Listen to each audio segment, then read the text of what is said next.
فاسق کے ذبیحہ کے حوالے سے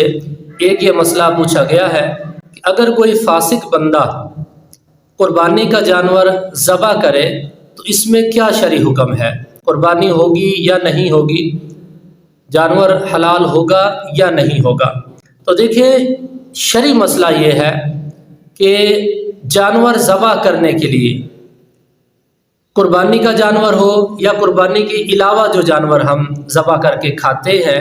یا مرغی وغیرہ پرندے وغیرہ ذبح کر کے کھائے جائیں، تو اس میں اس قسم کی کوئی قید نہیں ہے کہ کوئی متقی بندہ ہی حلال کرے گا تو ذبیحہ اس کا حلال ہوگا، کھانا جائز ہوگا۔ ایسا نہیں ہے، بلکہ فاسق ہو یا غیر فاسق ہو،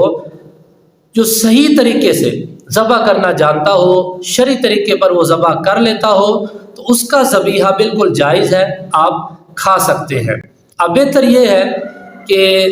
جب آپ ذبح کروائیں کہ کوئی نیک متقی انسان ہو، نمازی پرہیزی ہو، مسائل فقہیہ کو، فقہی مسائل کو اچھی طرح سے جاننے والا ہو، تاکہ اغلاط سے بچا جائے، کسی قسم کی وہ غلطیاں نہ کرے۔ صاحب علم بندہ ہو،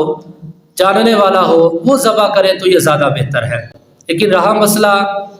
کہ اگر کوئی غیر فاسق یا فاسق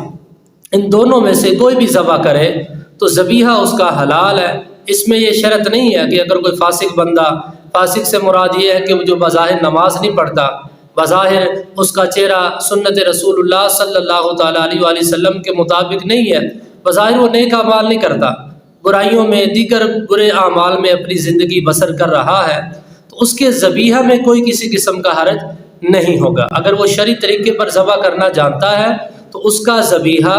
بالکل حلال ہے اور اس کے کھانے میں بھی کوئی حرج نہیں ہے۔ اور جب اس کا ذبیحہ حلال ہے تو پھر اس کی قربانی میں بھی کسی قسم کی کوئی قباحت نہیں ہوگی، نہ اس کے ذبح کرنے میں کوئی قباحت ہوگی، اور جو صاحب خانہ جنہوں نے قربانی کی ہوگی، نہ ان کی قربانی میں کسی قسم کی کوئی کراہت ہوگی۔